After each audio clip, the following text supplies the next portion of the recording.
Hello పిల్లలు, ఈరోజు మీరు కథను వినడానికి సిద్ధమేనా? ఈరోజు నేను మీకోసం ఒక చక్కటి కథను చెప్తున్నాను, వినండి. కథ కాకి గర్వం. అనగనగా ఒక చిట్టడివిలో కాకి ఒకటి ఉండేది. అది తనంత ఎత్తులో ఎవ్వరూ ఎగరలేరని మిడిసిపడుతుండేది.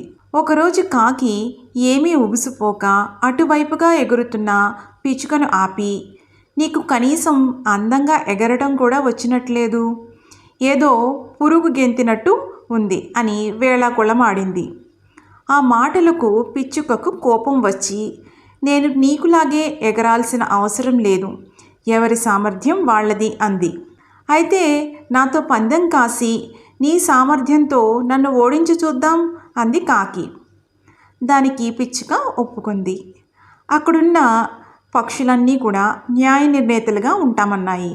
ఇప్పుడు మనం ఉన్న మద్ది చెట్టు, మధ్యలో ఉన్న రావి చెట్టు, ఆ తర్వాత వచ్చే జడల మర్రి చెట్టును దాటుకుని మళ్ళీ ఇక్కడికి రావాలి, ముందుగా వచ్చేవాళ్లే విజేతలు అని ప్రకటించాయి. పందెం మొదలైందో లేదో కాకి సర్రున రావి చెట్టును దాటి మర్రి చెట్టులోకి దూసుకెళ్ళింది. ఆ మర్రి చెట్టు చాలా పెద్దది, లెక్కలేనని ఊడలతో దట్టంగా ఉంది. దాంతో రెక్కలు రెండు సన్నటి ఊడల మధ్య చిక్కుకుపోయాయి.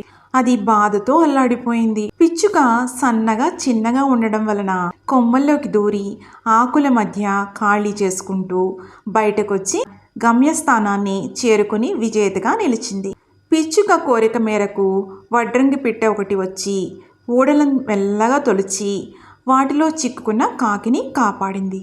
దాంతో ప్రకృతిలో ఎవ్వరూ ఎక్కువ ఎవ్వరూ తక్కువ కాదని తెలుసుకున్న కాకి ఇంకెప్పుడూ గర్వపడలేదు, ఎవ్వరినీ ఇబ్బంది పెట్టలేదు. పిల్లలు, ఈ కథలోని నీతి, ప్రకృతిలో ఎవ్వరూ ఎక్కువ కాదు తక్కువ కాదు, ఎవరి సామర్థ్యం వాళ్ళది. ఎప్పుడూ మన సామర్థ్యాన్ని బట్టి మనం గర్వపడకూడదు, అలాగని ఇతరులను ఎప్పుడూ చులకన చేసి చూడకూడదు.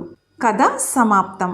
మళ్ళీ మరొక చక్కటి కథతో మిమ్మల్ని కలుస్తాను. అంతవరకు సెలవు.